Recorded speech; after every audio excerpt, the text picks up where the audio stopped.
तो ईरान और अमेरिका के बीच इस्लामाबाद में यह वार्ता होने वाली है, लेकिन जिन शर्तों पर यह वार्ता होनी है वो भी बड़े सवालों में है। ईरान का 71 प्रतिनिधियों का एक बड़ा डेलीगेशन इस्लामाबाद पहुंच चुका है, लेकिन एक बड़े संदेश के साथ। इसमें साफ कर दिया गया कि ईरान का रुख इस बातचीत में उतना नरम भी नहीं रहने वाला जितना अमेरिका सोच रहा था।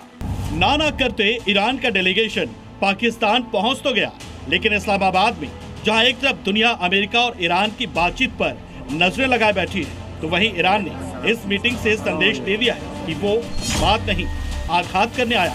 और ऐसा हम क्यों कह रहे हैं, इसके लिए जरा इन तस्वीरों को देखें।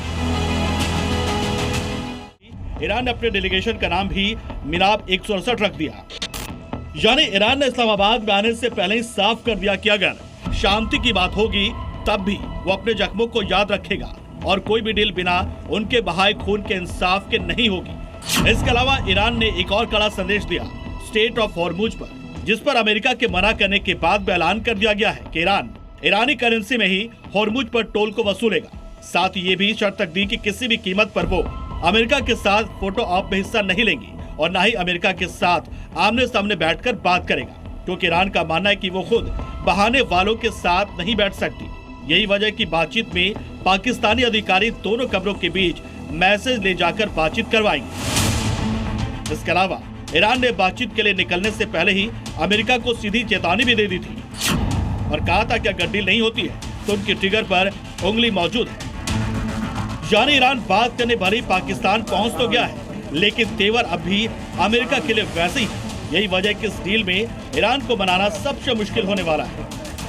Bureau report, C media. तो इस्लामाबाद में होने जा रही यूएस ईरान के बीच शांति वार्ता जिन मुद्दों के इर्द गिर्द रहने वाली है, उनमें से सबसे अहम क्या है ये समझते हैं।